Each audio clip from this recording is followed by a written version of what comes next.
দূর গ্রামে মীনাক্ষী এবং তার বৃদ্ধ শাশুড়ি বসবাস করত। এই যে ঝাড়ু দিচ্ছি, আপনি চোখে দেখছেন না? বসে আছেন কেন? উঠুন, নিজে তো একটা কাজও করেন না, আবার কাজের মধ্যে ঝামেলা দেওয়া। বৌমা, আমার না পায়ে অনেক ব্যথা, তুমি অন্য খান দিয়ে দাও, পরে না হয় আমি উঠি। আচ্ছা, আমাকে কি আপনার বাপের কেনা চাকর মনে হচ্ছে? এমনিতে তো ঘরের সারাদিন এত কাজ করতে করতে জীবন শেষ, তার উপর আবার আপনি যখন উঠবেন আমাকে তখন আবার ঝাড়ু দিতে হবে। এক্ষুনি উঠুন, না হলে খবর আছে।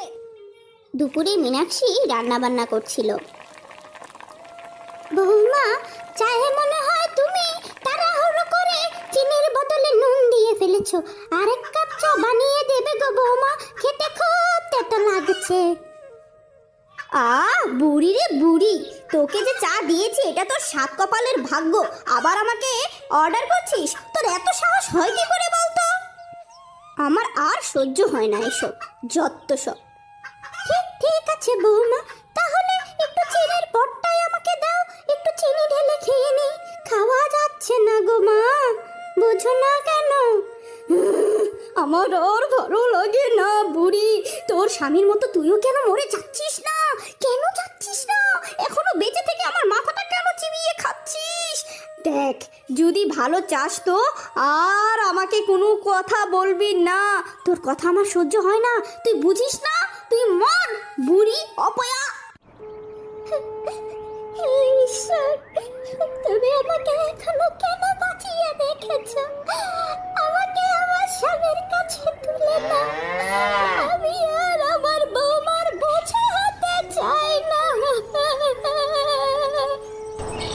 এভাবেই পার হয়ে যায় বেশ কিছুদিন। এরপর একদিন এক সাধু বাবা মীনাক্ষীর বাড়িতে আসলো এবং ডাকতে থাকলো, বাড়িতে কেউ আছো? হ্যাঁ, কি হয়েছে এ অবেলায়? আপনি কি দরকার? আমার খুব ক্ষুধা পেয়েছে, আমাকে কিছু খেতে দাও মা, আমি তোমায় অনেক আশীর্বাদ করব, আমাকে দাও মা। আমার আর সহ্য হয় না, এমনি এক বুড়ির জ্বালায় মরে যাচ্ছি, এর উপর এসে পড়েছে আরেকজন। আমি কি এখানে বৃদ্ধাশ্রম খুলে বসেছি যে তোমরা এক একজন এক এক সময় খেতে চাইবে আর আমি তোমাদের রেঁধে রেঁধে খাওয়াবো নাকি?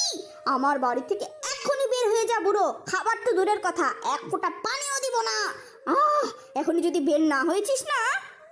ও, এই ব্যাপার, তোর মতো এরকম দুষ্টু মানবের এরকম মানুষের রূপে বেঁচে থাকার কোনো অধিকার নেই। আমি তোকে অভিশাপ দিচ্ছি, তোর মন মানসিকতা যেমন কুৎসিত এবং ডাইনির মতো, তুই দেখতেও জানি ডাইনির মতো হয়ে যাস। দিক দিয়ে মীনাক্ষীর শাশুড়ি বাজার থেকে এসে মীনাক্ষীকে ডাকতে থাকে, বৌমা, ও বৌমা, যা যা আনতে বলেছিলে সব এনেছি, দেখে নাও।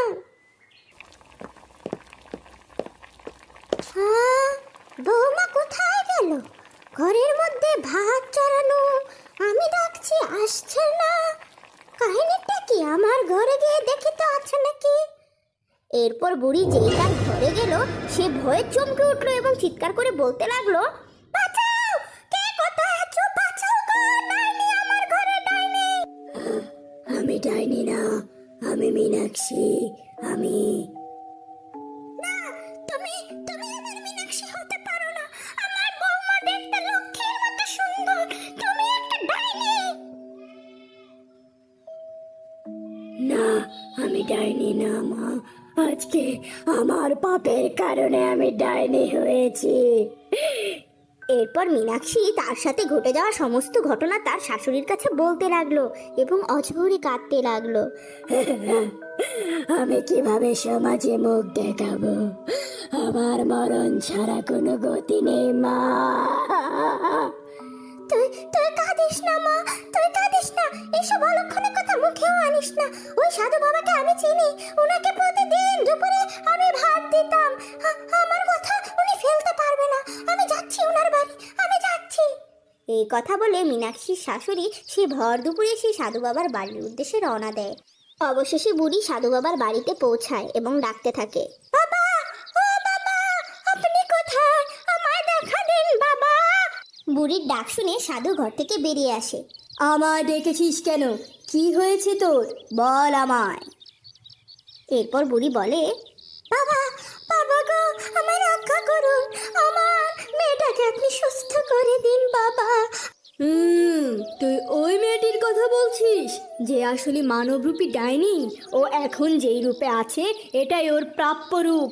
ও মানব রূপে থাকার যোগ্যই না, ও একটা অমানুষ।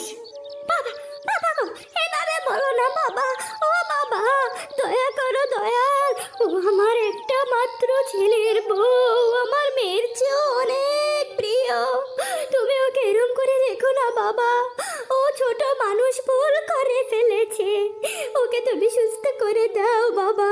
ঠিক আছে, তোর কাছে আমি অনেক ঋণী, এর জন্য আমি তোর কথা ফালাতে পারলাম না। সঙ্গে সঙ্গে সেই সাধু একটি জাদু বালতি হাজির করলো এবং বুড়িকে বলল, যা, এই বালতি নিয়ে যা। এই বালতির পবিত্র জল ওই ডাইনির গায়ে লাগলে সে আবার আগের রূপে ফিরে আসবে। তবে মনে রাখিস, এই শেষবারের মতো ওকে ক্ষমা করলাম। এরপর বুড়ি জলদি গিয়ে ওই জাদু বালতির পানি তার বৌমার গায়ে ছিটিয়ে দিতে থাকে। সঙ্গে সঙ্গে মীনাক্ষী আবার আগের রূপে ফিরে আসে এবং অবাক হয়ে যায় আগের রূপে দেখে নিজেকে, এবং বলতে থাকে, আমায় ক্ষমা করে দিন মা, আজকে আপনি ছিলেন বলে নিজের রূপ ফিরে পেলাম।